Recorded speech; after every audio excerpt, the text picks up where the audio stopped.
नमस्कार, आप देख रहे हैं आज तक। मैं हूं आपके साथ रोहित सरदाना। शाम के 5 बज रहे हैं। वक्त हो गया दंगल का। केंद्रीय गृह मंत्री अमित शाह बंगाल में है, लेकिन बिहार की लड़ाई को लेकर भी प्रधानमंत्री नरेंद्र मोदी ने चिट्ठी लिख दी है। और ये चिट्ठी किसके नाम लिखी है आप देखिए। चिट्ठी लिखी है बिहार की जनता के नाम। पीएम मोदी ने कहा बिहार में कुशासन पर नहीं बल्कि सुशासन पर मतदान हो। विकास के नाम पर मतदान हो रहा है, आत्मनिर्भरता के विजन पर मतदान हो रहा है। कल सीरीज ऑफ ट्वीट्स की थी प्रधानमंत्री मोदी ने, यह कहते हुए कि सहरसा से लेकर समस्तीपुर तक सब जगह लोगों का अथाह प्यार मिला। और आज प्रधानमंत्री ने बिहार की जनता के नाम चिट्ठी लिख डाली है। डबल इंजन की ताकत विकास को ऊंचाई पर पहुंचाएगी और विकास एनडीए ही कर सकता है। आज चुनाव प्रचार बिहार में खत्म हो रहा है और दूसरी तरफ केंद्रीय गृह मंत्री अमित शाह 2 दिन के बंगाल दौरे पर हैं, जहां चुनाव अगले साल होना है। वहां उन्होंने अहम राजनीतिक कार्यक्रमों में हिस्सा लिया। आज तक के साथ अमित शाह ने एक्सक्लूसिव बात की और कहा कि बंगाल में बीजेपी के कार्यकर्ताओं पर अत्याचार हो रहा है। शाह ने कहा कि बंगाल की जनता को अब चुनाव की जल्दी है और अगले साल 2/3 बहुमत से बंगाल में बीजेपी सरकार बना लेगी। अमित शाह से जब सौरभ गांगुली का नाम लेकर बंगाल में पार्टी का चेहरा पूछा गया तो उन्होंने कह दिया कि जरूरत पड़ेगी जब तो चेहरा भी आ जाए। अमित शाह के इंटरव्यू की खास बातें हम आपको थोड़ी देर में दिखाएंगे। उसके पहले आज दंगल की बहस भी बंगाल की इस लड़ाई में शाह की चढ़ाई पर है। बांकुरा में आज उन्होंने आदिवासियों के भगवान बिरसा मुंडा को श्रद्धांजलि दी और एक आदिवासी के घर पर दोपहर का खाना खाया। आज की बहस शुरू करें उसके पहले बंगाल के इस मिशन पर आपको यह रिपोर्ट दिखाते हैं अमित शाह के, उसके बाद बताएंगे मेहमान आज दंगल में हमारे साथ कौन कौन।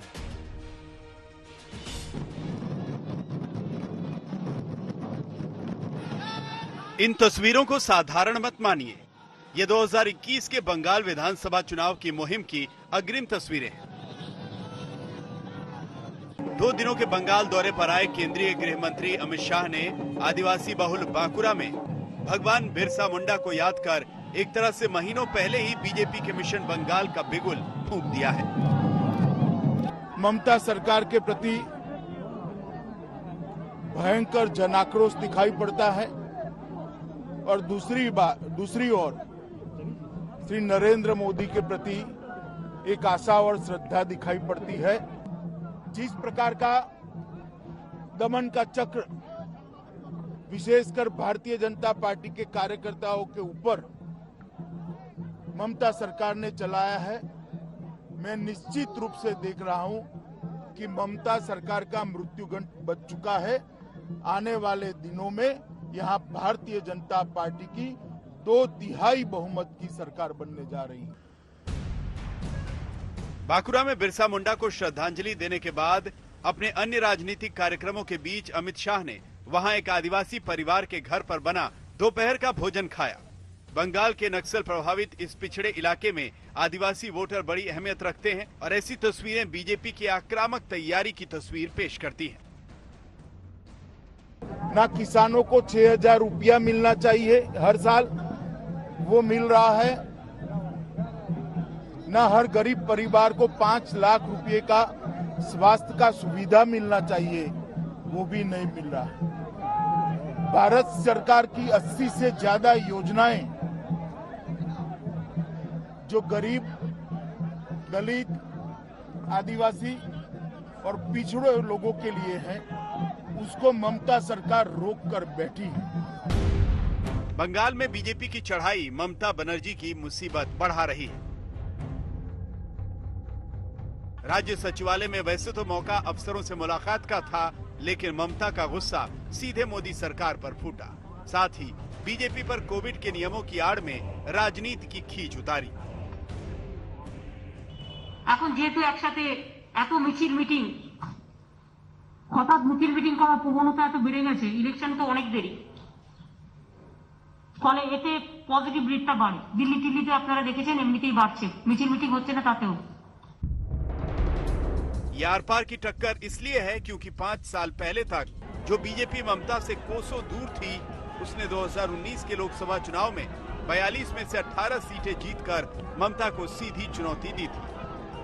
बांकुरा से मनोज्ञा लोईवाल के साथ इंद्रजीत कुंडू, कोलकाता, आज तक। और आपको बता दें कि दंगल में आज हमारे साथ संबित पात्रा हैं, वो बीजेपी के नेता और प्रवक्ता हैं। तौसीफ खान हमारे साथ हैं, वो टीएमसी के समर्थक हैं, वकील हैं। शुभंकर सरकार हमारे साथ हैं, वो कांग्रेस पार्टी के नेता और प्रवक्ता हैं। हमारे साथ सुनीत चोपड़ा होंगे, जो कि नेता हैं सीपीआईएम के। और हमारे साथ हैं संगीत रागी, राजनीतिक विश्लेषक हैं, दिल्ली यूनिवर्सिटी में पढ़ाते हैं। आप सबका स्वागत है दंगल में। सबसे पहले संबित पात्रा, बिहार के चुनाव में तो आखिरी वक्त तक पीएम चिट्ठी लिख रहे हैं वोटरों को कि हमको वोट दीजिए, एनडीए को वोट दीजिए। बंगाल की तैयारी अभी से, साल भर पड़ा है अभी तो। देखिए रोहित जी, यही तो खूबसूरती होती है एक ऑर्गेनाइज्ड पार्टी का और एक स्ट्रक्चर्ड पार्टी का। जहां तक भारतीय जनता पार्टी का सवाल है, आज से नहीं, जब से भारतीय जनता पार्टी का गठन हुआ और उससे पहले जनसंघ, जब से जनसंघ बना है, उस जमाने से हम एक स्ट्रक्चर्ड पॉलिटिकल पार्टी है, आइडियोलॉजिकल बेस्ड पार्टी है। और जो हमारे ऊपर आक्षेप लगाया जाता है कि हम एक व्यक्ति के पार्टी है, एक या दो लोगों के इर्द गिर्द घूमते हैं, आपके इस प्रश्न ने बिल्कुल इस प्रश्न को धराशायी कर दिया है कि मल्टीप्लिसिटी ऑफ लीडरशिप, अनेकों ऐसे लीडर हैं, बहुत सारी ऐसी शाखाएं हैं जो हमारी पार्टी को आगे बढ़ा सकती हैं, पार्टी की विचारधारा को जनता तक पहुंचा सकती है, और सभी लीडर इस पटल पर काम कर रहे हैं। नंबर एक। नंबर दो, रोहित जी, हमेशा hard work is a merit, वो डिमेरिट कभी नहीं होता। आप बताइए, अभी ममता बनर्जी खुद प्रेस कॉन्फ्रेंस में कह रही थी कि इलेक्शन तो कतो दूर अच्छे, मतलब बहुत दिन है अभी इलेक्शन को। आपने भी सवाल पूछा, इलेक्शन तो अभी मई के महीने में होना है, 2021 में होना है, तो अभी से क्यों? यही खासियत हमारी पार्टी की है, तैयारी करना, मेहनत करना, आगे बढ़ना, ये तो पार्टी के विचारधारा का मूल मंत्र है। इसी कारण से आज भारतीय जनता पार्टी विश्व की सबसे बड़ी पार्टी बनी हुई है। और इसमें नरेंद्र मोदी जी ने, अमित शाह जी ने, जगत प्रकाश नड्डा जी ने अपने अपने मोर्चों को जिस प्रकार संभाला हुआ है, आप बता दीजिए किस पॉलिटिकल पार्टी में इस प्रकार का बाहुल्यता दिखता है, इतनी मेहनत दिखती है? कांग्रेस पार्टी बस उसी समय निकल कर आते हैं बरसाती मेंढक की तरह, उसके बाद फॉरेन चले जाते हैं। जहां तक टीएमसी का सवाल है, केवल ममता बनर्जी है और कोई नहीं। और कहीं ना कहीं the frustration is little large, जो कहते हैं कि बौखलाहट उनके चेहरे पर स्पष्ट दिख रहा है। और मैं अंत करता हूं अपनी बात को यह कहकर कि आप सिर्फ इससे अंदाज लगा सकते हैं मेहनत का फल क्या होता है। 2014 में इसी बंगाल में मात्र 2 लोकसभा की सीट हमने जीती थी और 16% वोट शेयर हमें मिला था। और 2019 में इसी बंगाल में 18 लोकसभा सीट और 41% वोट शेयर हमें मिला था। यह अपने आप में एक इंडिया का कीर्तिमान है, एक रिकॉर्ड है कि इतना बड़ा वोट शेयर का जंप होना। तौसीफ खान, चुनाव अभी दूर है, तैयारी अभी से शुरू है क्या? नहीं, देखिए, अभी संबित पात्रा जी कह रहे थे कि हम बड़ी मेहनत करते हैं, बड़ी तैयारी करते हैं, और इस बात को मान लेते हैं कि सारा मेहनत और सारा तैयारी ये सिर्फ एक इलेक्शन से दूसरी इलेक्शन के लिए ही करते हैं। अभी एक इलेक्शन खत्म नहीं हुआ कि दूसरे इलेक्शन के लिए चले गए। ये हमारे गृह मंत्री का अगर बंगाल आए भी तो ये क्यों नहीं मरहम लेकर के आए कि हाँ, आप लोग कोरोना से आप लोग परेशान है, चलिए मैं एक कोरोना का हेल्प लेकर आया हूं। आप लोग के स्टेट में अम्फन हुआ था, अम्फन का प्रधानमंत्री जी ने पैसा वादा किया था, मैं उस वादे का पैसा को लेकर के आया हूं। ये वो सब बात नहीं करेंगे, ये आकर के इलेक्शन की बात करेंगे। तो ये अपना पोल खुद ही खोल रहे हैं। देखिए, जनता तो इतनी बेवकूफ है नहीं, ये समझती है जनता कि ये सिर्फ वादा करेंगे और वादा करके भूल जाएंगे कि हमने वादा भी क्या किया था। ये इनको सिर्फ राजनीति के नाम पे इन्हें सिर्फ इलेक्शन लड़ना है और इलेक्शन जीतना है, सरकार बनाना है। सरकार को चलाना ये ना जानते हैं, ना समझते हैं, ना ही इनकी मंशा है। नहीं तो जीतेंगे कैसे? चलाए लोगों की, अगर चलाएंगे नहीं, ये नहीं जानते। अगर चलाएंगे नहीं, काम करेंगे नहीं, तो जीतेंगे कैसे? आप कह रहे हैं इनका काम केवल चुनाव जीतना है, सरकार चलाना नहीं। अगर सरकार चलाएंगे नहीं तो जीतेंगे कैसे फिर? हाँ, तो सरकार चलाने के लिए जो आप वादा करते हैं, वादा को पूरा कीजिए। क्या क्या वादा किया, क्या क्या पूरा किया, आप देख लीजिए। जीएसटी का शेयर मांगते हैं, बंगाल सरकार को नहीं देते हैं। अम्फन के टाइम में आकर के वादा किया, हम इतना रुपए दे देंगे, उतना रुपए दे देंगे। आप पूछे कितना रुपए दिया, वो नहीं बोल पाएंगे। आप बोलिए कि कोरोना के टाइम में क्या इन्होंने सहायता दिया, क्या थोड़ी देर पहले उनसे पूछा, भूल जाते हैं। मैं बता रहा हूं तौसीफ, उनसे हमने थोड़ी देर पहले पूछा, अभी आपको बातचीत का वो हिस्सा दिखा देंगे थोड़ी देर के बाद, जिसमें मनोज्ञा ने उनसे सवाल पूछा अम्फन तूफान के पैसे को लेकर। उन्होंने कहा कल प्रेस कॉन्फ्रेंस करूंगा, बाकायदे एक एक पैसे का हिसाब दूंगा। उसके बाद ममता बनर्जी से भी ये सवाल पूछ के दिखाइएगा कि इनमें से कितना पैसा आपने टीएमसी के कार्यकर्ताओं में बांट दिया और कितना लोगों को वापस रिहाइश देने में इस्तेमाल किया। तो ये बात तो चली गई कल पे, अब देखने की बात होगी कि कल वो क्या हिसाब किताब रखते हैं। लेकिन संबित पात्रा, राज्य और केंद्र इनके बीच में टकराव जाहिर सी बात है अलग अलग पार्टियां हैं तो होता है, लेकिन बंगाल में इसलिए ज्यादा होता है क्योंकि आप लोग वहां पर राजनीतिक तौर पर कब्जा करना चाहते हैं? मैं बताता हूं राजनीतिक तौर से कब्जा क्या होता है, और जो हमारे बुद्धिमान दर्शक हैं वो गूगल करके देखे। जहां तक ये पैसा देने का प्रावधान चल रहा था कि केंद्र देती है और राज्य सरकार खर्च कर रही है नहीं कर रही है। आयुष्मान भारत का इतना बड़ा एक कीर्तिमान स्थापित काम है। नरेंद्र मोदी जी ने आयुष्मान भारत स्थापित किया था। आप बताइए, ममता बनर्जी ने मना कर दिया कि मैं आयुष्मान भारत में भाग नहीं लूंगी। अभी चंद दिनों पहले, 1 महीने पहले ममता बनर्जी ने कहा ठीक है मैं आयुष्मान भारत लागू करूंगी, मगर ये जो डायरेक्ट पैसा आप लोगों के अकाउंट में नहीं देंगे, आप हमें दे दीजिए, हम डिस्ट्रीब्यूट करेंगे। क्यों? और ममता बनर्जी आज पूरे बंगाल में किस नाम से जानी जा रही है?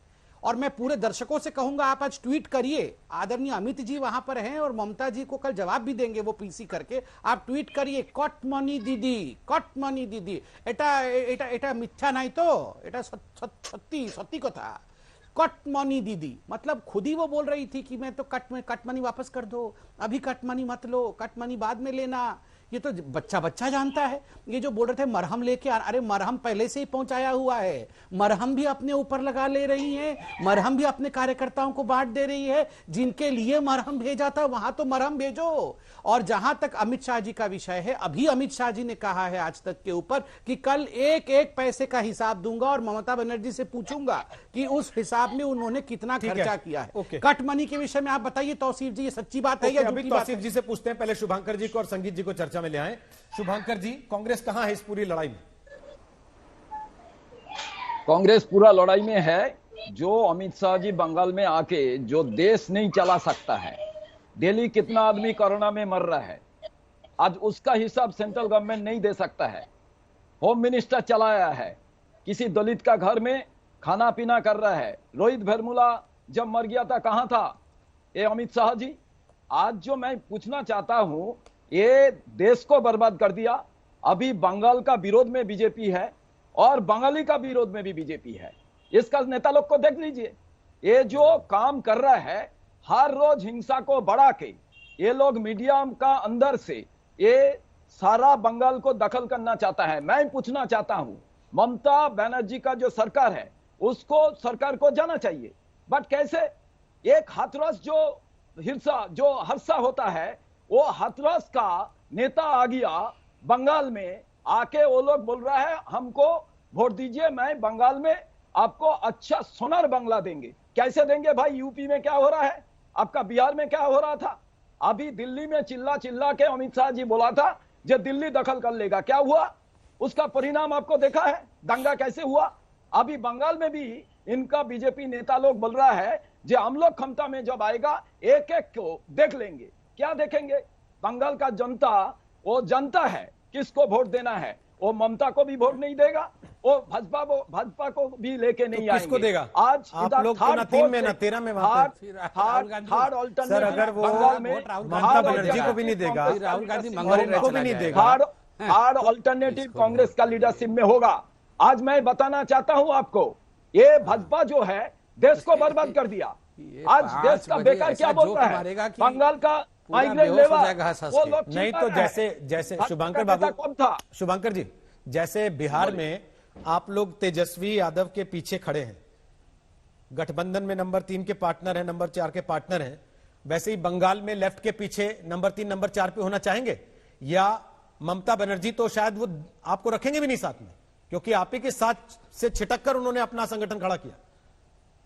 अरे आपको एक चीज मैं बताना चाहता हूं, कांग्रेस छोड़ के कुछ नहीं होगा, देश नहीं चल सकता है। आज हालत पता कर लीजिए।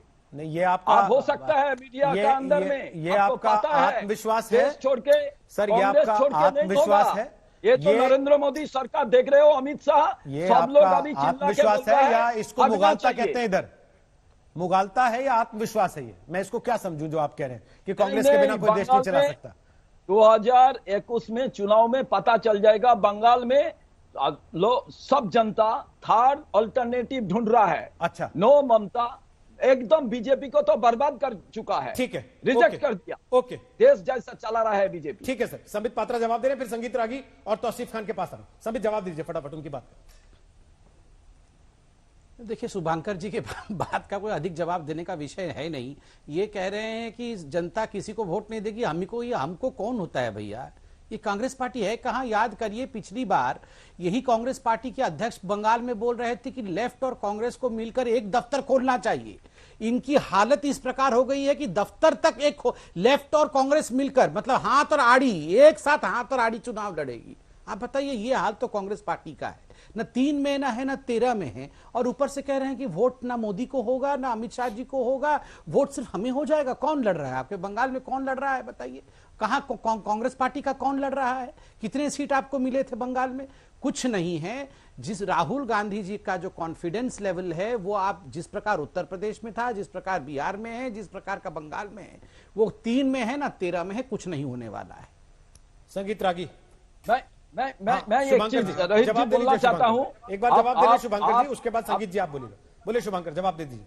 आप संबित जी खुद चुनाव लड़े थे, पता हुआ उनका क्या हुआ, उड़ीसा में कैसा हालत उनका हुआ। तो कांग्रेस को छोड़ दीजिए, सरकार बनाने के लिए बोल रहे थे। संबित जी, मैं बंगाल में चुनाव थोड़े लड़ा था, तो मैं खुद चुनाव लड़ा था, ये विषय है ही नहीं डिबेट का। अरे हिंदुस्तान का आप क्यों नहीं लड़े शुभंकर? आप क्यों नहीं लड़े शुभंकर जी? आप क्यों नहीं लड़े चुनाव? वादा सारा देश देख लिया है, नरेंद्र मोदी का झूठा वादा। बात ब्रॉडर पर्सपेक्टिव में हो रही है शुभंकर जी। तो हार तो राहुल गांधी भी गए थे और अपनी उस सीट से हार गए थे जो पारिवारिक सीट मानी जाती है। राहुल जी एक बात बता रहा हूं, 2017 से आज तक बीजेपी कहां चुनाव जीते असेंबली में, मेरे को बता दीजिए तो। ठीक है, ये संगीत रागी से पूछते हैं ना, वो पॉलिटिकल एनालिस्ट चुनाव नहीं संगीत जीते, रागी मंगल ग्रह में सरकार बना के बैठे हैं। संगीत रागी बोलिए, वो कह रहे हैं 2017 के बाद बीजेपी कहीं जीती है, तो बंगाल का कहां से सपना देख रहे हैं? देखिए रोहित जी, कांग्रेस जहां भी तीसरे पायदान पर गई है, जहां जिस स्टेट में तीसरे पायदान पे गई है, कभी भी लौट करके सत्ता के रास्ते पर नहीं आ पाई है। एक तो ये पूरे भारत पर ये लागू होता है। दूसरी बात, मुझे लगता है कि अमित शाह जी का चुनाव बांकुरा से और जो उन्होंने मुद्दे उठाए हैं वो मुझे लगता है कि टीएमसी और बाकी पार्टियों को जो है वो दर्द साल गया है। बांकुरा वो कॉन्स्टिट्यूएंसी है जहां पर भारतीय जनता पार्टी पिछले लोकसभा चुनाव के दरमियान जो है वो सारे असेंबली के सीटों पर वो आगे थी, टीएमसी से आगे थी। दूसरी बात, जो उन्होंने मुद्दे उठाए हैं ट्राइबल्स के हाउसिंग स्कीम को लेकर के, उन्होंने मुद्दे उठाए हैं फार्मर्स को 6,000 रुपए जो सेंट्रल स्कीम से मिलते हैं, उन्होंने आयुष्मान भारत योजना के बारे में मुद्दे उठाए हैं। कोविड के बाद जो बंगाल की जनता है ये सवाल जो है वो ये भी पूछ रही है कि आपने हमको जब महाराष्ट्र से कर्नाटका से जब आए तो रिहैबिलिटेशन के लिए आपने क्या किया, हमें कौन सी ऐसी फैसिलिटी दी। तो मुझे ऐसा लगता है कि बंगाल की चुनाव जो है वो बहुत दिलचस्प होने जा रहा है। और टीएमसी जो है वो चूंकि वो बेरोजगारी के मुद्दे पर फंस रही है, एजुकेशन के मुद्दे पर फंस रही है, किसानों को जो सेंट्रल स्कीम दिया जा रहा है उसकी बात छेड़ करके दुखती रग पर हाथ उन्होंने धर दिया है, इसीलिए टीएमसी इतना बौखला रही है। देखिए 2019 का यदि लोकसभा चुनाव का हम यदि आकलन करें और उसके बाद भारतीय जनता पार्टी ने जिस प्रकार से वहां तेजी पकड़ी है और जिस प्रकार से तृणमूल कांग्रेस की प्रतिक्रिया हुई है, इसमें कोई दो राय नहीं है कि लड़ाई सीधे तौर पे टीएमसी और भारतीय जनता पार्टी के बीच में आ गई है। ठीक है, नहीं ऐसा नहीं है। एक सेकंड सर, लेफ्ट के नेता हमारे साथ आने वाले थे, सुनीत चोपड़ा, तकनीकी कारणों से कनेक्ट नहीं हो पाए, वरना वो भी बताते कि केवल बीजेपी और ममता बनर्जी के बीच में है या लेफ्ट भी कहीं मैदान में है। मेरा सवाल यह है, आपने कहा बड़ा दिलचस्प चुनाव होने वाला है, तौसीफ खान, दिलचस्प होने वाला है या खून खराबे वाला होने वाला? क्योंकि एक के बाद एक हर दिन तो खबरें आती हैं, आज ये मर गया, आज इसको लटका दिया, आज इसको चाकू मार दिया, आज इसको घर से निकलते मार दिया गया। और जो हमने पंचायत के चुनाव या छोटे चुनाव देखे थे, निकाय चुनाव, लोगों की हिम्मत नहीं पड़ रही थी घर से निकल के अपना पर्चा दाखिल कर दें। झारखंड तक जा के छुप रहे थे कि कोई मार ना दे, क्योंकि पता लग जाएगा इसने चुनाव में नाम दाखिल कराया अपना कि चुनाव लड़ना चाहता है। फिर देखिए अमित जी, जब इसके पहले आए थे बंगाल में तो यहाँ पे विद्यासागर जी का मूर्ति तोड़ दिया गया था और वो बंगालियों को कंगाली बोल करके गए थे। तो अब हम अमित शाह जी के आने के बाद में हम क्या उम्मीद कर सकते हैं, हम नहीं जानते। अब वो कह रहे हैं कि मतुआ राइट को लेकर के, आप देखिए बंगाल सरकार ने, ममता बनर्जी की सरकार ने 2011 से लेकर के अब तक 3.5 लाख फैमिली को पट्टा राइट दे चुकी है, जो कि लॉन्ग टर्म सेटलमेंट राइट्स होता है सरकारी जमीन पे। और अभी और रेफ्यूजीज कॉलोनीज में 1.5 लाख परिवार रहती है जिसको वो ये राइट देने जा रही है, जिसका ऐलान हो चुका है। तो अब इनके पास में ये मुद्दे ढूंढेंगे। अब ये इनको आकर के क्या सिखाते हैं कि हम आपको नागरिकता देंगे, हम सीए लाएंगे तो आपको नागरिकता देंगे। जिन लोगों के पास में वोटर कार्ड पहले से है, जिसकी वोटर कार्ड के वोटिंग ले करके ये लोग सेंट्रल में गवर्नमेंट बनाए हैं, अब वो उन्हीं को आकर के दे रहे कि आप कह रहे हैं कि आपका वोटर कार्ड वैलिड नहीं है, आपको नागरिकता हम देंगे। तो यहाँ पे बहुत कंफ्यूजन है बीजेपी में। आप देखिए कि पार्टी रिऑर्गेनाइजेशन का बात है, जेपी नड्डा साहब के आने का बात था कि जो पार्टी प्रेसिडेंट है वो आएंगे यहाँ पे बंगाल में, उनको इन्होंने कैंसिल करके अमित शाह जी खुद चले आए। तो ये अभी इन लोगों में क्या ये किस मुद्दे पे चुनाव लड़ेंगे, सब कुछ जब हार जाएंगे तो फिर ये पोलराइजेशन करेंगे। तो सवाल बहुत इंपॉर्टेंट ये उठता है कि तो जो आज पहले से कर दिया आपने, ये कॉन्फिडेंस है जहां आपने एनआरसी सीए का जिक्र कर दिया है, सीपीएम और कांग्रेस का वोट था अभी सीपीएम का और कांग्रेस का वोट जो बीजेपी को जाके पड़ा है, क्या वो वापस खिसक जाएगी?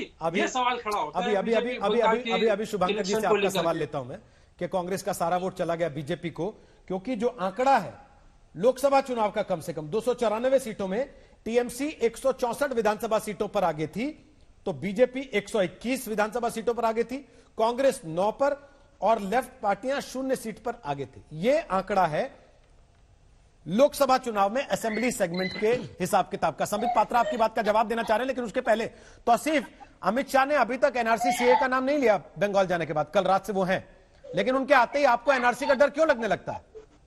नहीं, मतुआ समाज का ये लोग कह रहे हैं, मतुआ समाज का हमेशा बार बार बात किया है, बांकुड़ा में विजिट कर रहे हैं, ये वही एक वोट है जिसको लुभाना चाह रहे। मतुआ समाज के अलावा और भी समाज है जो आज से करीब 40-50 साल पहले बांग्लादेश से आकर के यहाँ पे सेटल हुए, तो उनके पास ऑलरेडी वोटर कार्ड है, वो वोट देते हैं और उनकी वोट को लेकर के ये गवर्नमेंट बनी हुई है। और फिर यही गवर्नमेंट आके इन्हीं को गलत सलत सिखाती है कि आपको नागरिकता हम देंगे। ये सवाल इसलिए उन पे खड़ा होता है, जवाब दे दीजिए संबित पात्रा, उसके बाद शुभंकर जी बोलिए। इनवैलिडिटी कर देते। देखिए, नमो शूद्र और मतुआ कम्युनिटी को लेकर बहुत सारी चर्चाएं हुई हैं। आप खुद अभी रिसर्च करके, और जनता से मैं रिक्वेस्ट भी करूंगा, रिसर्च करके देखिए बीना पानी देवी कौन थी, बड़ो माँ जिसको कहते हैं, और उन्होंने 2011 में ममता जी से क्या मांगा था। उन्होंने कहा था हम आपको समर्थन करेंगे बशर्ते कि आप ऐसा कानून लाएंगी, या केंद्र जब कानून लाएगा तो समर्थन करेंगी जिससे कि हम भारत के नागरिक बन सकेंगे। हाँ, कुछ बांग्लादेशियों के पास जो बांग्लादेशी इलीगल इन्फिल्ट्रेंट है, उनके पास भी वोटर आई कार्ड है, बनवाया है ममता जी ने, तो हर तरह के लोगों का बनवाया है। सिटीजनशिप वैध तरीके से हो, इसका केवल और केवल भारतीय जनता पार्टी ने सीएए के माध्यम से मातुआ कम्युनिटी, नमो शूद्र के लिए हमने काम किया। बड़ो माँ को जो बड़ो माँ ने जो आशीर्वाद दिया था वो हमें फलित होगा, क्योंकि बड़ो माँ की बात को हमने रखा है। और बड़ो माँ कौन है ये प्रत्येक बंगाली जानता है, मतुआ कम्युनिटी और नमो शूद्र कम्युनिटी के लोग जानते हैं। ममता, और मैं कहूंगा आज तक से भी, आप अंतिम चिट्ठी जो बड़ो माँ का है, आज बड़ो माँ हमारे बीच में नहीं है, वो 102 वर्ष की आयु में आज से 2 वर्ष पहले चली गई, मगर उन्होंने अंतिम चिट्ठी जो ममता बनर्जी को लिखा था, एक तरह से अभिशाप दिया था कि मैं जा तो रही हूं मगर मैं अभिशाप देके जा रही हूं कि आपने जो वादा किया था वो वादा नहीं पूरा किया। उल्टा ममता बनर्जी का वो वीडियो दिखाइए जिसमें काका छी छी करके वो घूम रही थी। दूसरी बात, किसने ये कह रहे हैं कि वायलेंस होगा, मैं कंप्लीट कर रहा हूं 10 सेकंड में।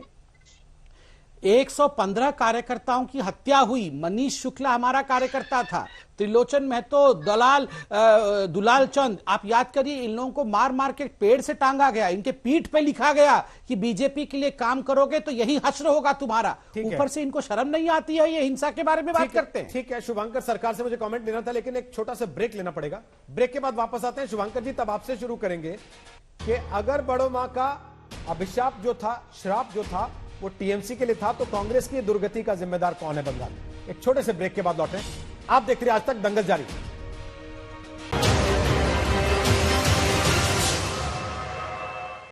तो ब्रेक के बाद एक बार फिर आपका स्वागत है। गृहमंत्री अमित शाह बंगाल में, माना जा रहा है कि अगले साल के चुनाव को लेकर बीजेपी ने यह तैयारी शुरू कर दी है। हमारे साथ संबित पात्रा है बीजेपी से, शुभंकर सरकार है कांग्रेस पार्टी से, तौसीफ खान हमारे साथ हैं, वकील हैं और तृणमूल कांग्रेस का समर्थन करते हैं, और हमारे साथ हैं संगीत रागी जो कि राजनीतिक विश्लेषक है। ब्रेक के पहले शुभंकर सरकार, आप पर बात छूटी थी तो आप ही से शुरू करना चाहूंगा कि यहां देखिए, बात वो कर रहे हैं कि बड़ो मां का अभिशाप, उनका श्राप लगेगा टीएमसी को, और आपकी पार्टी जो कुल मिलाकर 9 सीट पर बढ़त दिखा पाई लोकसभा के चुनाव में, उसको किसका श्राप लग गया?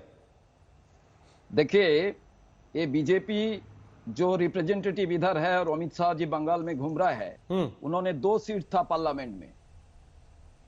भारत का जो ब्यूटी ऑफ डेमोक्रेसी है, जब चुनाव आता है कोई ना कोई पॉलिटिकल पार्टी जीतने के लिए कोशिश करेगा, इसमें कोई प्रॉब्लम नहीं है। प्रॉब्लम ये जगह में है जे बंगाल का जनता उन्होंने डिसाइड करेगा कौन क्षमता में आएगा। मैं पूछना चाहता हूं अमित शाह जी को, वो जब गृह मंत्री होने का नाते बंगाल में आए, आज जो हंगर इंडेक्स में हिंदुस्तान 94 पोजीशन में है, जो बांग्लादेश, नेपाल, श्रीलंका का नीचे है। मैं पूछना चाहता हूं एसेंशियल कमोडिटी का, आज जो राइस है, राइस का सबसे जो बैड क्वालिटी 42 रुपीज, और जो पल्सेस है 120 रुपीज, और जो मस्टर्ड ऑयल 130 रुपीज, जो 2011-2014 में क्या था सब लोग जानते हैं। आज वोमेन सिक्योरिटी 131 रैंकिंग है हिंदुस्तान। ये लाज कहां रुकेगा? ओनली चुनाव, ओनली जीतने का कोशिश। तो मैंने जो सवाल पूछा, शुभंकर साहब, मैंने जो सवाल पूछा था, नौकरी चाहता है, नौकरी चाहता है। सुनिए शुभंकर साहब, मैंने ये पूछा था कि आपकी पार्टी मात्र 9 सीट पे बढ़त क्यों बढ़ा पाई, तो आप मुझे ये सब गिना रहे हैं। क्या आप ये कह रहे हैं कि इसकी वजह से आपकी पार्टी 9 पर सिमटी, कांग्रेस वहां पर? आपको आज मैं बता रहा हूं, बीजेपी 2 सीट में था पार्लियामेंट में। अच्छा, तो आप ये कह रहे हैं आप वापिस आ जाएंगे? ठीक सर, क्या बात है? आज जो मिस मैनेजमेंट, मिस गवर्नेंस, आज जो हिंदुस्तान में बेकार का कोई नौकरी नहीं है, माइग्रेंट लेबर, तब क्यों अमित शाह जी खामोश थे? ठीक है, ट्विटर बंद था। आज मैं बोलना चाहता हूं, ये बीजेपी देश को बर्बाद कर रहा है, बांग्ला को बर्बाद कर देगा। बंगाल में और एक हाथरस बनेगा और उन्नाव बनेगा, उनका बीजेपी का विधायक उसका साथ जुड़ा रहेगा, इसलिए बीजेपी को कोई स्थान नहीं है। हाँ, ममता हटेगी, ममता हटेगी, एक थर्ड जो अल्टरनेटिव बंगाल में होगा। ओके, संबित जवाब देंगे। उसके पहले अमित शाह से आज तक ने बात की, गृहमंत्री अमित शाह से आज तक ने बात की, मेरी सहयोगी मनोज्ञा ने उनसे बात की। एक छोटा हिस्सा आपको उस बातचीत का सुनवाते हैं, उसके बाद संबित पात्रा, संगीत रागी, तौसीफ खान अपनी बात रखेंगे। सुनिए। 7 महीने में ही चुनाव है, लेकिन जिस तरह से राजनीतिक हिंसा बढ़ रही है, गृह मंत्री बतौर और एक नेता क्या सोचते हैं, क्या देखते हैं? देखिए, मैं बतौर गृह मंत्री तो कुछ कहना नहीं चाहता, वो तो एक एडमिनिस्ट्रेटिव प्रक्रिया होती है, संवैधानिक प्रक्रिया होती है, परंतु मैं भारतीय जनता पार्टी के नेता के नाते जरूर कहना चाहता हूं, जब से बंगाल में भारतीय जनता पार्टी अपना पैर पसार रही है, तृणमूल कांग्रेस के कार्यकर्ताओं ने भारतीय जनता पार्टी के कार्यकर्ताओं के साथ बहुत अत्याचार किए हैं, बहुत अन्याय किया है। 100 से ज्यादा कार्यकर्ता हमारे मारे गए हैं, और ये 100 में से 75 से ज्यादा एफआईआर में एक भी अरेस्ट नहीं हुआ है। तो इससे ज्यादा बड़ी विफलता शासन की हो नहीं सकती। कल ही मैं एयरपोर्ट से बाहर आते ही एक परिवार से मिला, हत्या होने के बाद पोस्टमार्टम नहीं करते। पोस्टमार्टम करने के लिए हाई कोर्ट में जाना पड़ता है, हाई कोर्ट का ऑर्डर होने के बाद भी पोस्टमार्टम नहीं करते, कंटेम्प्ट कर लेकर हाई कोर्ट में जाना पड़ता है। अब 5 नवंबर को पोस्टमार्टम तय हुआ है। तो मैंने तो इतना लॉ एंड ऑर्डर का नीचे जाना देश भर में का मेरा दौरा होता है, कहीं नहीं देखा। मुख्यमंत्री ममता बनर्जी कहती हैं कि आप बंगाल की बात करते हैं, उत्तर प्रदेश भूल जाते हैं, अपने खुद के भाजपा के शासित राज्य भूल जाते हैं। वहां किस तरह से हत्याएं हो रही हैं, हाथरस कांड हो या बाकी हो, लेकिन बंगाल की छवि धूमिल करने का प्रयास करती है बीजेपी। देखिए, किसी भी भाजपा शासित राज्य की चर्चा करने के लिए मैं तैयार हूं, उसको सापेक्षता में देखना पड़ेगा। उत्तर प्रदेश में पहले क्या था, आज क्या है। तो योगी जी ने स्थिति को बहुत सुधारा है, और ममता जी ये बता दे कि पहले बंगाल में क्या था और वो कहां पर लेकर आई। तो केवल और केवल डिटोरिएशन है, चाहे लॉ एंड ऑर्डर की बात है, चाहे इंडस्ट्रियल डेवलपमेंट की बात है, चाहे रोजगार की बात है, चाहे सीमा पर घाय तस्करी की बात है, चाहे घुसपैठ की बात है, हर जगह डिटोरिएशन। राज्य सरकार, मुख्यमंत्री ममता बनर्जी का बार बार यही आरोप है कि आप सेंट्रल एजेंसीज का इस्तेमाल करके बंगाल के अधिकारियों को, बंगाल के नेताओं को, खास तौर से टीएमसी को टारगेट करके परेशान करते हैं। कैसे देखते हैं आप इसको? कोई उदाहरण दे दे तो जवाब दे पाए। मैं तो कह रहा हूं कि भाई हमारे कार्यकर्ताओं के साथ प्रताड़ना हो रही है, पूरी दुनिया जानती है, पूरा मीडिया जानता है। आप भी अगर फील्ड में घूमती होती तो आपको मालूम पड़ता। बैलेंस करने के लिए आप सवाल पूछो वो तो ठीक है, मुझे जवाब देना पड़ेगा, परंतु आपको भी स्थिति मालूम है कि बंगाल के अंदर भारतीय जनता पार्टी के कार्यकर्ताओं पर बहुत अन्याय हो रहा है, अत्याचार हो रहा है, जाने भी जा रही है। बंगाल के राज्यपाल जगदीप धनखड़ साहब ने आपसे अभी मुलाकात की थी। 356 की भी बात चल रही है।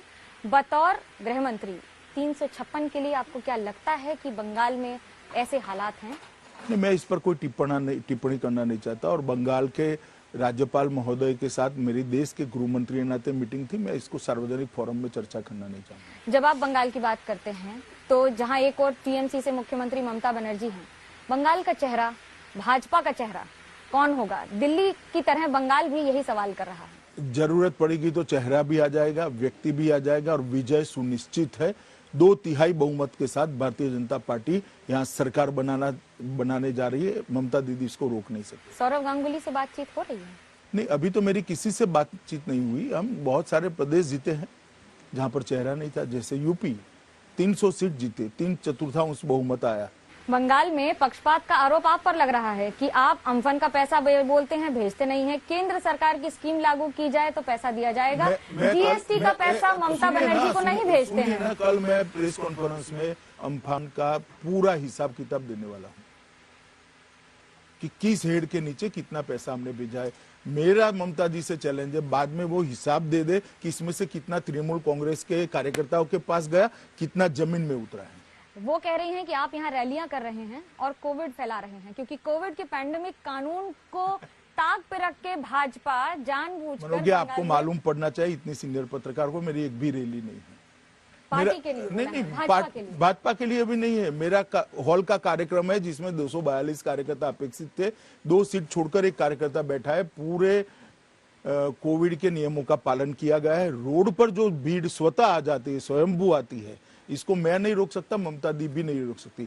और मेरा इनको इतना ही कहना है कि 1 महीने में आपने की हुई रैलियों का फोटोग्राफ और वीडियोग्राफी जरा सार्वजनिक कर दो। तो सुना आपने अमित शाह को। तौसीफ खान, बोलिए अपनी बात अब सुनने के बाद।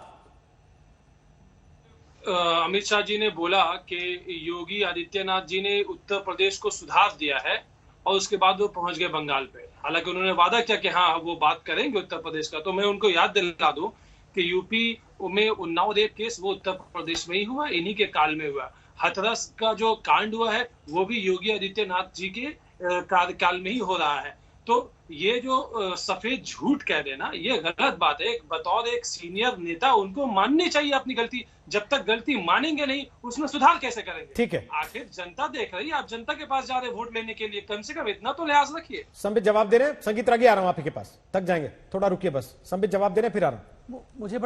मुझे बड़ा आश्चर्य हो रहा है कि उत्तर प्रदेश के बारे में पूरी चर्चा करेंगे, बंगाल के बारे में चर्चा ही नहीं करेंगे।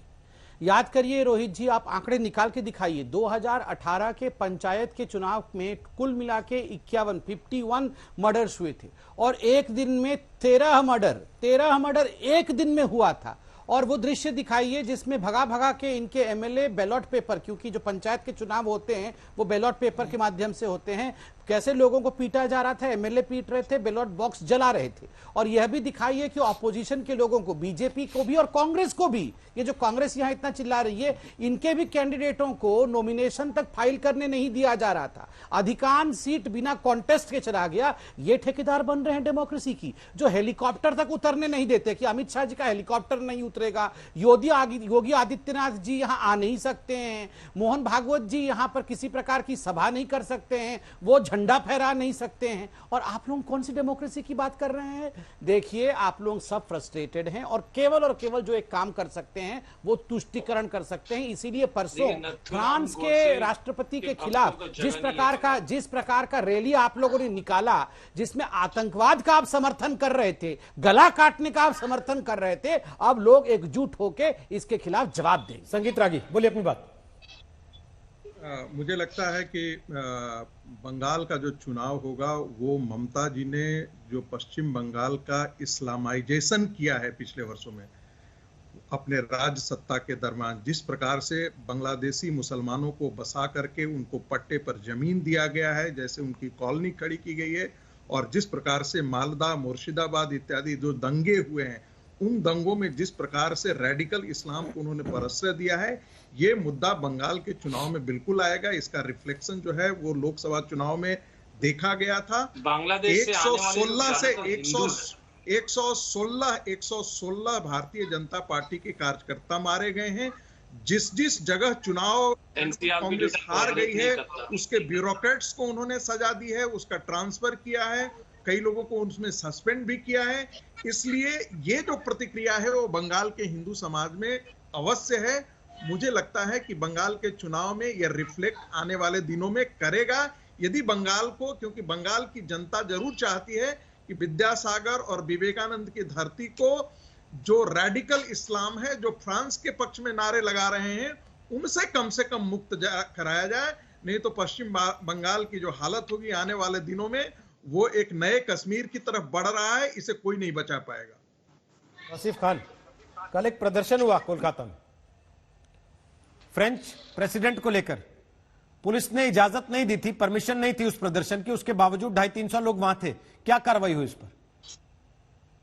देखिए, ना तो उन लोगों ने कोई पथराव किया पुलिस पे, ना ही डंडा चलाया, ना ही टायर जलाया, जो कि बीजेपी के कार्यकर्ता ने किया था। बीजेपी कार्यकर्ता को मतलब बिना परमिशन 300 लोग बैनर पोस्टर लेके नारा लगा सकते हैं बंगाल में, ये छूट होती है वहां? पहुंच गए 8 अक्टूबर को 25,000 बीजेपी के कार्यकर्ता। अगर बिना परमिशन 300 लोग टायर ना जलाएं, पत्थर ना फेंक रहे हो, या वो शोर शराबा ना हो उस तरीके का जैसा आपको बीजेपी में सुनाई दे रहा था, तो वो छूट है उनको। वो 300 लोग सड़क पे उतर के फ्रेंच राष्ट्रपति का फोटो लगा के जूता मारते हुए नारा लगा सकते हैं।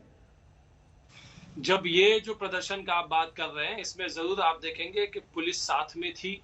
और अच्छा, पुलिस उनके साथ ही थी? झड़प हुआ, पुलिस के प्रोटेक्शन में हो रहा था प्रोटेस्ट रखा गया। नहीं तो यही तो परेशानी है कि बीजेपी वाले जब प्रदर्शन करते हैं तो वो पुलिस से झगड़ा करते हैं, लॉ एंड ऑर्डर सिचुएशन खराब करने की कोशिश करते हैं। और इसीलिए तो बीजेपी वालों पे सवाल उठता है कि आप क्यों सांप्रदायिकता फैलाना चाहते हैं, आप क्यों पोलराइजेशन करना चाहते हैं? सर, आपने खुद ही कह दिया कि पुलिस साथ में थी। ठीक है, संबित, लास्ट कमेंट, बहुत छोटा सा, 20 सेकंड केवल, समय खत्म हो रहा। देखिए, ये बिल्कुल ये जो सीना ठोक करके कह रहे हैं कि पुलिस और प्रशासन इन आतंकियों के समर्थकों के साथ में थी। आज बंगाल की स्थिति यही है, जिसको भी संगीत रागी जी ने बिल्कुल सही कहा। रेडिकलाइजेशन और इस्लामिस्ट सत्ता स्थापित हो रहा है ममता जी के अंतर्गत, ये नहीं होगा। ठीक, छोटा सा एक ब्रेक ले रहे हैं। तो हमने आज आपसे सवाल पूछा था कि क्या बंगाल का किला मोदी शाह के लिए नाक का सवाल बन गया? आपके जो जवाब हमें मिले, 84% लोगों को लगता है कि हां, ये नाक का सवाल है, जबकि 16% का कहना है कि नहीं, ऐसा नहीं।